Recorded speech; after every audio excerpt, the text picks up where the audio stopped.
Donc, bonjour à tous. Ce matin, j'aimerais vous demander de tourner dans l'Évangile de Marc au chapitre 14. Avant de prendre le repas du Seigneur, on essaie de se disposer spirituellement envers l'œuvre de Christ. Puis, dans les derniers chapitres de l'Évangile de Marc, comme dans les autres évangiles, on voit la description de l'œuvre du Seigneur Jésus, sa mort pour les péchés de l'homme, lorsqu'il a porté la condamnation de chaque pécheur et qu'il a payé pour le pardon des coupables devant Dieu. Puis ça, c'est le message qu'on voit dans ces derniers chapitres des évangiles. Mais ce soir, j'aimerais vous parler ce matin, j'aimerais vous parler d'un autre sacrifice qu'on voit dans ce passage. Et c'est vraiment comme une libation. Dans l'Ancien Testament, il y avait le sacrifice qui était principal. On l'appelait l'Holocauste pour le péché. Puis ensuite, on offrait un sacrifice liquide, qui était une libation. Et ici, dans le passage, vous allez voir qu'il y a une croyante qui offre ce sacrifice liquide-là en l'honneur du grand sacrifice qui allait être offert une fois pour toutes, celui du Seigneur Jésus. Donc, Marc chapitre 14, nous allons débuter avec le verset 3, s'il vous plaît. Marc chapitre 14 au verset 3. On nous dit, comme Jésus était à Béthanie, dans la maison de Simon le lépreux, une femme entra pendant qu'il se trouvait à table. J'aimerais juste vous dire, la description qu'on va donner de cette dame-là est exceptionnelle. C'est une des seules personnes qu'on voit dans les évangiles qui était consciente de ce qui allait se produire dans les jours qui allaient venir. Puis elle était vraiment consciente que Jésus allait mourir sur la croix puis qu'il allait payer pour ses péchés. Vous allez voir, on décrit cela ici dans ce passage. On nous dit, elle tenait un vase d'albâtre qui renfermait un parfum de nard pur de grand prix. On estime l'équivalent d'environ 500-600 $ aujourd'hui. Donc, c'était vraiment quelque chose qui valait beaucoup d'argent à l'époque. Et ayant rompu le vase, elle répandit le parfum sur la tête de Jésus. Quelques-uns exprimèrent entre eux leur indignation. À quoi bon perdre ce parfum? On aurait pu le vendre plus de 300 deniers et les donner aux pauvres. Et ils s'irritaient contre cette femme. Mais Jésus dit, laissez-la. Pourquoi lui faites-vous de la peine? Elle a fait une bonne action à mon égard, car vous avez toujours les pauvres avec vous, et vous pouvez leur faire du bien quand vous voulez, mais vous ne m'avez pas toujours. Là, il parle à ses disciples qui étaient vraiment aveuglés, comme on va voir dans un instant, quant au sacrifice de Jésus, qui ne comprenaient pas ce qui allait se produire, qui ne saisissaient pas l'ampleur des jours qui allaient venir. Puis on nous dit, elle a fait ce qu'elle a pu. Elle a d'avance embaumé mon corps pour la sépulture. Puis on mettait là, de l'encens, on mettait des senteurs particulières sur le corps des défunts lorsqu'on allait les embaumer. Elle l'a fait d'avance. Je vous le dis en vérité, partout où la bonne nouvelle sera prêchée dans le monde entier, on racontera aussi en mémoire de cette femme ce qu'elle a fait. Le titre de mon message ce matin, c'est « Le sacrifice d'une croyante ». Le sacrifice d'une croyante qui a fait cette libation-là en l'honneur de l'œuvre du Seigneur Jésus. À la lumière de ce que lui, il s'apprêtait à payer, à porter le salaire de notre péché, ayant un corps qui a été brisé, ayant versé son propre sang pour nous. Puis à la lumière de ça, elle a voulu exprimer son amour pour son Sauveur. Et donc, j'aimerais qu'on puisse voir cette œuvre de cette femme avant le supplice de Christ et voir que nous, après le supplice de Christ, on peut aussi avoir de l'affection pour notre Sauveur, puis vraiment le respecter grandement. Juste avant, on va prier ensemble, s'il vous plaît. Ô Père Céleste, on aimerait te remercier encore une fois pour la parole de Dieu. On aimerait te remercier pour ce beau passage des Écritures. Et Seigneur, ce texte dans la fin de l'Évangile de Marc qui nous montre une croyante qui avait un cœur touché, une croyante qui voulait honorer son Sauveur et voulait honorer l'agneau de Dieu qui ôte le péché de sa vie. Et Père Céleste, alors qu'on regarde ce passage, aide-nous à être bien disposés alors que nous allons prendre le repas du Seigneur, à honorer aussi notre Sauveur en le faisant d'une manière digne de Christ, avec la bonne attitude, Seigneur, avec une bonne disposition, et surtout pour ta gloire. Ô Père Céleste, puisses-tu travailler dans nos cœurs ce matin, puisses-tu vraiment te manifester au milieu de nous. Et Père, j'aimerais te demander que tu puisses aussi bénir Raymond. Papa Robert est allé le voir à Saint-Hyacinthe ce matin. Il trouvait que c'était nécessaire d'aller le visiter à cause de ce qu'il vivait en ce moment. Et Père Céleste, je te prie que tu puisses vraiment le rétablir, le fortifier, le guérir, Père, et l'aider alors qu'il marche avec toi pour qu'il puisse te glorifier. Bénis maintenant, Père, cet exposé du texte biblique. Nous te prions au nom du Seigneur Jésus. Amen. Et donc, contrairement à ce qu'on voit d'habitude à la fin des évangiles, le sacrifice de l'agneau de Dieu, j'aimerais qu'on puisse se concentrer sur le sacrifice de cette dame, le sacrifice de cette croyante qui a voulu honorer le Fils de Dieu. J'aimerais juste vous faire remarquer, premièrement, le contexte de son sacrifice, le contexte du sacrifice de cette croyance-là, les circonstances qui l'ont amené à offrir ce sacrifice, et en fait qui démontre l'état de son cœur. Vous savez, des fois, on peut parler de notre Sauveur, on peut parler de son supplice, on peut parler du fait qu'il a été 6 heures sur une croix, en train de souffrir, en train d'être martyrisé pour nous. Puis des fois, on parle de ça à des non-sauvés, puis c'est un peu normal qu'il n'y ait pas de réaction. La Bible nous dit que la croix, c'est un scandale, c'est une folie pour celui qui n'est pas sauvé. Mais comme c'est triste lorsqu'on parle à des chrétiens de se disposer, de venir ensemble et de célébrer le repas du Seigneur, puis il n'y a pas une réaction, il n'y a pas un intérêt, il n'y a pas des cœurs sensibles. Puis c'est vraiment à se demander si ces gens-là sont proches de Dieu, si ces chrétiens-là sont branchés dans le Seigneur, pour avoir une appréciation du sacrifice ultime qu'il a donné. Mais ici, dans ce passage, on voit ce contexte au verset 3. On nous dit, comme Jésus était à Béthanie, dans la maison de Simon le lépreux. Ça, c'était juste avant qu'il allait prendre sa dernière Pâque avec ses disciples. Juste avant son arrestation, sa condamnation, sa crucifixion et sa mort sur la croix. Là, Jésus, c'était vraiment les derniers moments qu'il passait avec la foule et un peu plus tard avec ses disciples. On nous dit qu'il était dans la maison de Simon le lépreux. Une femme entra pendant qu'il se trouvait à table. Elle tenait un vase d'albâtre qui renfermait un parfum de nard pur de grand prix. Et ayant rompu le vase, elle répandit le parfum sur la tête de Jésus. Puis là, peut-être qu'on regarde ça et on dit vraiment, c'est étrange.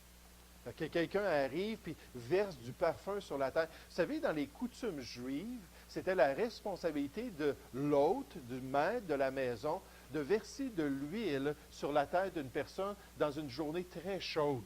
Une journée où c'était accablant dehors. On venait, on rentrait dans la maison, il y avait un serviteur qui enlevait nos sandales, qui nous lavait, rafraîchissait les pieds. Puis ensuite, on prenait une coupe d'huile, puis on versait ça, c'est-à-dire c'était l'hôte lui-même qui devait faire ça sur la tête de la personne. Puis ça aussi, c'est étrange pour nous. Oh, de l'huile, c'est tout huileux dans mes cheveux. Ça rafraîchissait la tête et ça faisait du bien aux voyageurs. Mais là, ici, ce n'est pas de l'huile qui a été versée, c'est ce parfum-là d'un grand prix. Jésus révèle la motivation de cette femme-là quand ses disciples ont dit, franchement, quel gaspillage! Vous savez, il y a des gens qui diraient ça de nos vies lorsqu'on est engagé pour le Seigneur. Lorsqu'on investit notre temps, nos finances, nos talents dans les choses spirituelles. Je veux juste penser à mon gendre en ce moment, Michael, qui est un jeune homme de 26 ou 27 ans, puis il a beaucoup de potentiel. C'est un gars qui travaille sur une maîtrise en ce moment. C'est un homme très intelligent. Puis là, il sert le Seigneur avec sa vie dans le ministère chrétien. Puis il y a des gens qui verraient ça et qui diraient « Quel gaspillage! » Quand il y a 5 missionnaires qui sont partis en Amérique du Sud pour aller atteindre les Oka, une tribu en Amazonie, pour aller leur prêcher l'Évangile. Puis finalement, ces 5 jeunes hommes-là ont été tués par les guerriers de la tribu. Les gens ont dit « Quel gaspillage! Quel gaspillage de perdre sa vie ainsi! » Et pourtant, le missionnaire Jim Elliot qui a dit « Ce n'est pas une perte de perdre notre vie pour accomplir la volonté de Dieu. » C'est juste une question de perspective. Et c'est surtout une question de priorité. Puis là, les disciples voient ça, puis ils réagissent. Puis remarquez, Jésus donne sa motivation au verset 7. Il dit, car vous avez toujours les pauvres avec vous, et vous pouvez leur faire du bien quand vous voulez. Mais vous ne m'avez pas toujours. Elle a fait ce qu'elle a pu. Elle a d'avance embaumé mon corps pour la sépulture. Avant le sacrifice du Seigneur Jésus, avant sa mort sur la croix du Calvaire, avant qu'il paye pour ses péchés, cette femme-là a été prête à l'honorer. Mais vous savez, nous, en tant que chrétiens, ce matin, on est l'autre côté de l'événement. Et on est après ce qu'il a fait pour nous. Et la Bible nous dit que nous l'aimons parce qu'il nous a aimés le premier. Ça devrait être encore plus facile pour nous de respecter l'œuvre de Jésus, de vraiment être prêt à s'investir pour proclamer son évangile et pour honorer celui qui est mort pour nous. Donc, ce matin, en comprenant premièrement le contexte, on peut voir la grandeur de ce qu'elle a fait. C'était pas juste un coup de tête, c'était pas juste « Ah, ben j'ai du parfum, je pense que lui, il sent un petit peu fort, fait que je vais aller y en verser sa tête. » Non, non, c'était vraiment la réalité spirituelle qui l'a motivé à offrir ce parfum au Seigneur Jésus. Mais non seulement est-ce qu'on voit le contexte, mais deuxièmement, on voit la grandeur du sacrifice. La grandeur du sacrifice de cette croyance. Lorsqu'on comprend le prix qu'elle était prête à payer pour honorer son Sauveur. Regardez encore au verset 3. Comme Jésus était à Béthanie dans la maison de Simon le lépreux, une femme entra pendant qu'il se trouvait à table. Elle tenait un vase d'albâtre qui renfermait un parfum de nard pur de grand prix. Le Saint-Esprit souligne par la plume de Marc que ce n'était pas un parfum de peu de prix. C'était un parfum de grand prix. Et ayant rompu le vase, elle répandit le parfum sur la tête de Jésus. Quelques-uns exprimèrent entre eux leur indignation. Puis c'est certain que Judas d'Iscario était indigné. Pourquoi? Parce que lui, il aurait pu profiter un petit peu de la vente de ce parfum. Oui, donner la majorité peut-être pour les pauvres, mais s'en mettre aussi dans les poches. Puis la Bible nous dit qu'il s'irrita contre elle. Mais quel grand sacrifice que cette femme-là a été prête à offrir à son Sauveur. Quel signe d'amour envers celui qui allait tout donner pour son salut. Et quel exemple pour les disciples qui étaient vraiment endormis en face de ce que leur maître s'apprêtait à subir. Et pourtant, quand on regarde ça, Jésus les avait préparés pour son supplice. Il leur disait, il faut que le Fils de l'homme soit livré entre les mains des pécheurs, qu'il soit crucifié, qu'il ressuscite le troisième jour. Puis la seule réaction la première fois que Jésus leur a dit ça dans Matthieu chapitre 16, la seule réaction que ça a produit, c'est que Pierre s'est levé et a dit, non Seigneur, cela ne t'arrivera pas. À Dieu ne plaise. Puis là, Jésus l'a regardé et il a dit, arrière de moi, Satan. Tes pensées, là, ce ne sont que des pensées d'homme et non pas les pensées du plan de Dieu. Il dit, arrière de moi. Puis les disciples avaient beaucoup de la difficulté à comprendre ce qui allait se produire. Et c'est pour ça que cette dame-là, ce n'est pas la seule dame autour des événements qui se sont produits dans la vie de Jésus et surtout dans ces derniers jours. C'est vraiment frappant comment est-ce qu'on voit que c'était des dames qui étaient ouvertes, c'était des dames qui étaient prêtes à croire, c'était des dames qui voulaient honorer son corps. Et bien souvent, malheureusement, et pas malheureusement pour les dames, mais pour les hommes, bien souvent, les dames sont plus ouvertes et plus disposées. Quand on regarde dans les assemblées, puis on peut juste regarder notre église, là ce matin, il manque quand même plusieurs personnes, mais on a plus de dames à l'église que d'hommes. Ça, c'est évident. Puis je remercie le Seigneur pour tous les hommes qui se trouvent ici. Mais on a de la difficulté. Qui est ouvert et qui est ouvert à l'évangélisation? Bien souvent, c'est des Tamara. Bien souvent, c'est des Amélie. Oui, il y a d'autres hommes aussi à qui on a parlé, qui nous ont écoutés, qui étaient même prêts à ce qu'on aille les voir, puis ainsi de suite. Mais bien souvent, ceux qui sont le plus sensibles, ce sont des dames. Et ici, on voit cet exemple d'une femme qui qui peut-être n'a pas accompagné le Seigneur Jésus à travers toutes ces années de ministère. Peut-être qu'elle ne faisait pas partie du club ou de ce groupe intime qui suivait Jésus, mais elle avait compris exactement ce qui allait se produire dans sa vie. Regardez avec moi dans Marc chapitre 10, pour vous donner un exemple de la préparation spirituelle des disciples et des apôtres envers le supplice du Seigneur Jésus et comment c'était quelque chose qui était voilé pour eux.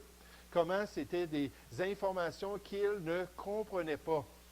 Et même Jésus, des fois, leur reprochait la dureté de leur cœur parce qu'ils n'avaient pas vraiment des cœurs ouverts à l'œuvre de Dieu. Ils ne pouvaient pas saisir ces vérités spirituelles-là. C'était quelque chose qui était caché pour eux. Regardez dans Marc chapitre 10, verset 32, ça dit « Ils étaient en chemin pour monter à Jérusalem, et Jésus allait devant eux. Les disciples étaient troublés et le suivaient avec crainte. Et Jésus prit de nouveau les disciples, les 12, auprès de lui, et commença à leur dire ce qui devait lui arriver. Voici, nous montons à Jérusalem, et le Fils de l'homme sera livré aux principaux sacrificateurs et aux scribes. Ils le condamneront à mort, ils le livreront aux païens, qui se moqueront de lui, cracheront sur lui, le battront de verge, le feront mourir.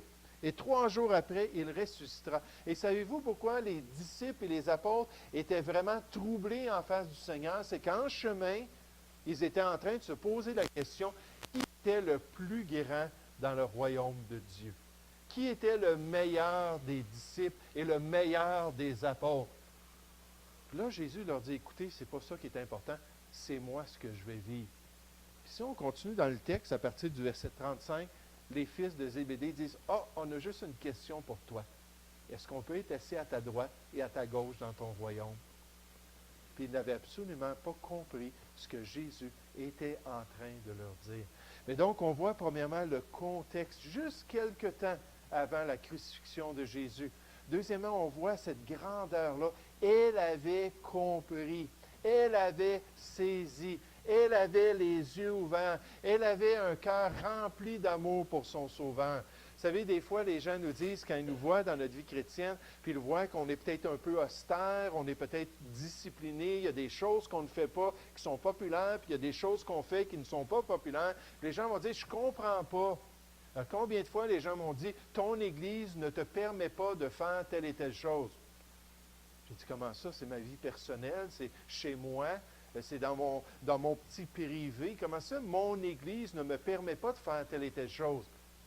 Mais les gens ne voient pas comment un cœur humain pourrait changer et être prêt à vivre selon la parole de Dieu sans être contraint à le faire. Cette semaine, mercredi soir, on a prié pour quelqu'un, un contact qu'on a, puis quelqu'un qui connaissait une dame témoin de Jéhovah qui devait avoir une opération. Puis on a juste prié pour la situation parce que vous savez qu'en tant que témoin de Jéhovah, si une témoin de Jéhovah a une opération et elle a besoin d'une transfusion sanguine, qu'est-ce qu'ils vont faire? Ils vont dire pas question. Du moins, si c'est des témoins de Jéhovah fidèles à l'enseignement de l'organisation.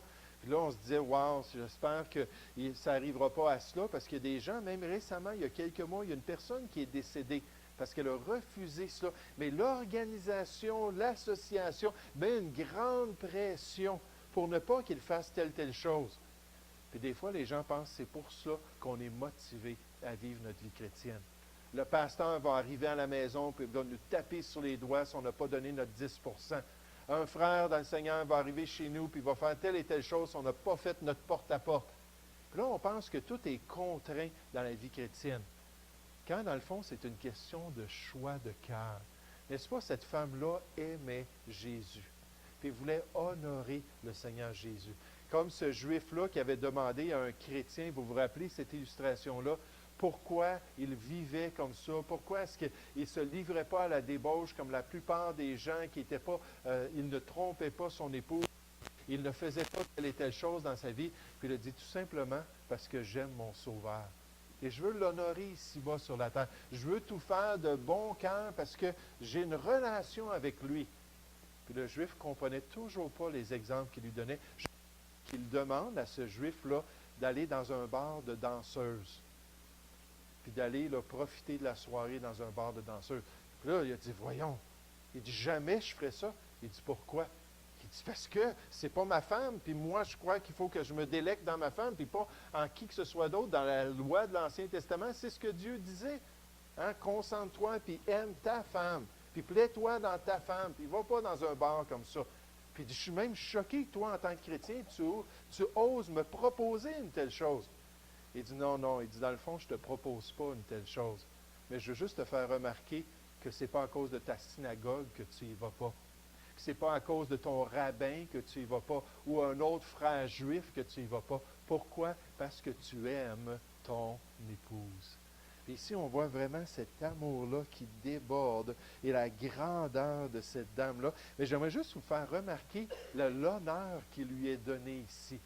L'honneur ou l'appréciation de Dieu envers ce qu'elle a fait. Dieu a permis par son Saint-Esprit que Marc, l'évangéliste, s'arrête sur cette situation-là, ce récit-là, et le mette dans la parole de Dieu. Il y a tellement de choses que Jésus a expérimentées, il y a tellement de choses que Jésus a vécues à travers toutes ces années de ministère, que le Saint-Esprit a dû choisir des événements particuliers pour pousser les rédacteurs bibliques à mettre exactement ce qu'ils voulaient dans la parole de Dieu. Et vous savez, Dieu a dit, cette femme-là, je veux l'honorer.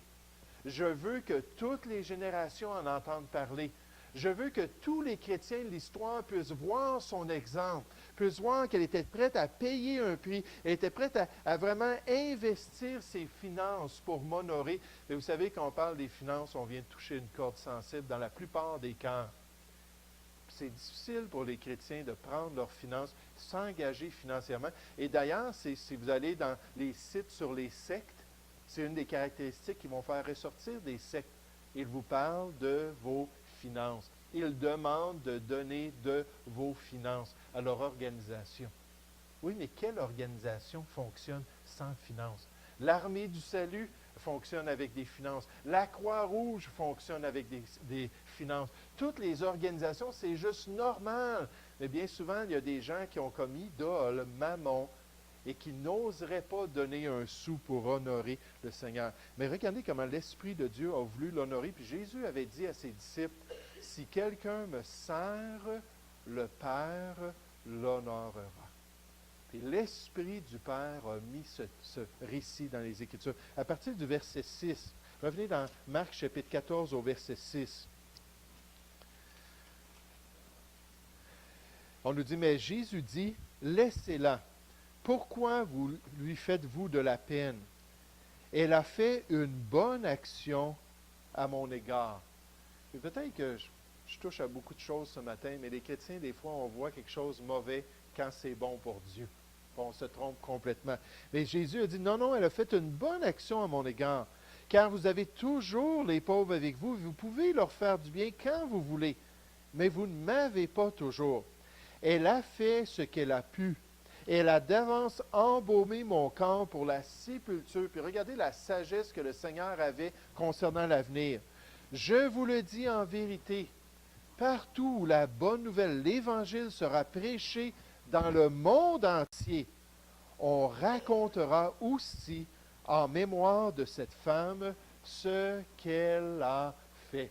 Et la Bible nous dit que Dieu avait décidé d'inclure ça dans le grand récit des évangiles pour que les gens, à travers les générations, à travers les nations, à travers les peuples, puissent entendre parler d'une femme qui avait un cœur bien disposé pour Dieu.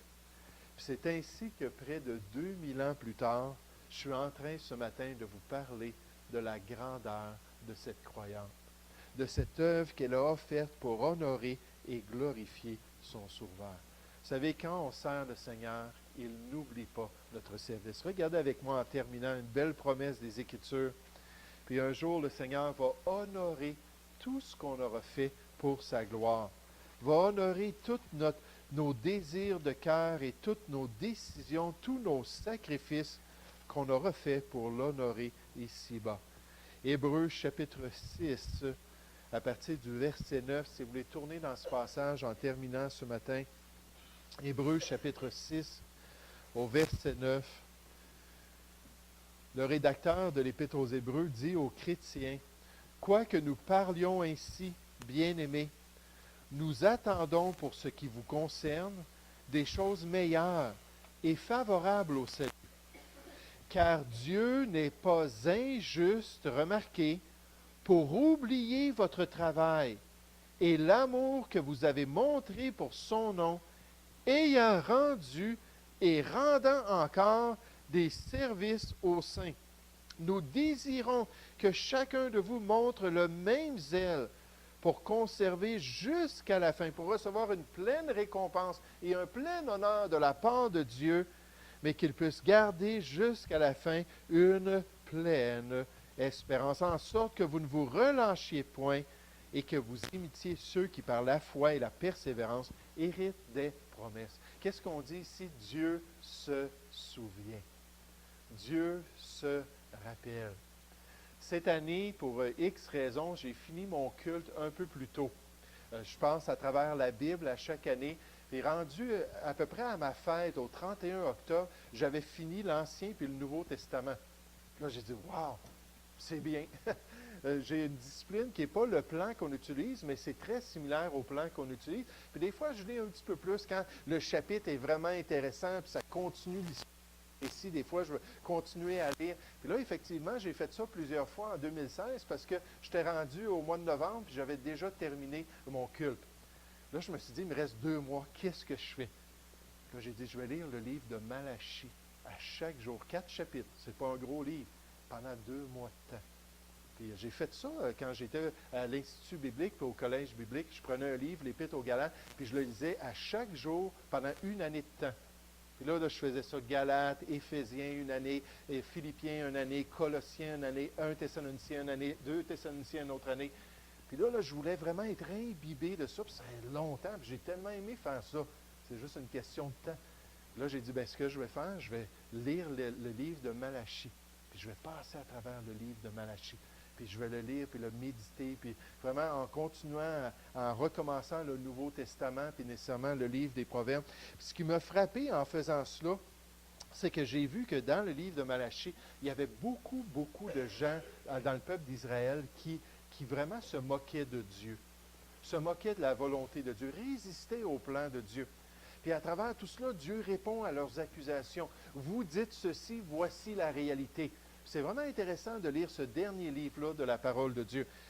Mais ce que je trouve intéressant, puis là j'essaie de me souvenir, je pense que c'est dans le chapitre 2, qu'à un moment donné, au milieu de toutes les critiques, il y a des gens qui se mettent à parler, puis eux, ils craignent Dieu.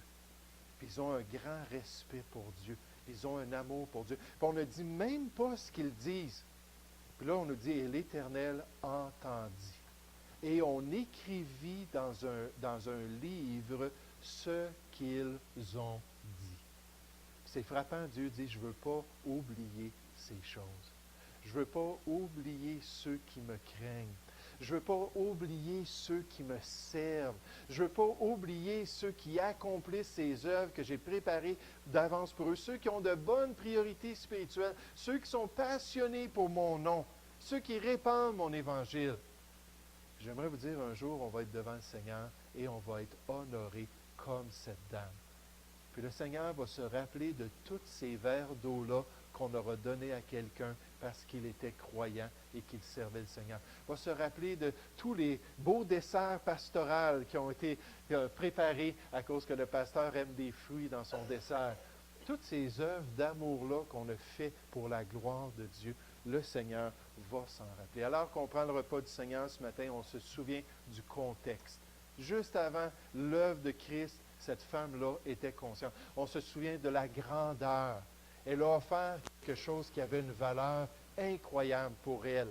Elle a dit, je suis prêt à le sacrifier pour Dieu. Puis dernièrement, on voit l'honneur que le Seigneur a dit dans toutes les générations, à travers tout le monde, alors qu'on va répandre l'Évangile, alors qu'on va former l'Église de Jésus-Christ. On va parler d'une croyante qui était prête à honorer son Sauveur, qui était prête à le glorifier par un acte extraordinaire et un sacrifice qui a plu à Jésus. Nous allons prier ensemble. Merci, Père Céleste, pour ce beau passage. Encore une fois, merci, Père, pour cette exhortation à te suivre, cet encouragement à ne pas nous relâcher. et à vraiment prendre à cœur que toi, tu te souviens de tout. Seigneur, tu nous vois le matin quand on se lève et on prend un temps dans la prière. Tu nous vois dans la journée lorsqu'on ouvre ta parole et qu'on te demande de nous enseigner. Tu le vois lorsqu'on est au travail et qu'on ouvre la bouche pour proclamer ton message de grâce.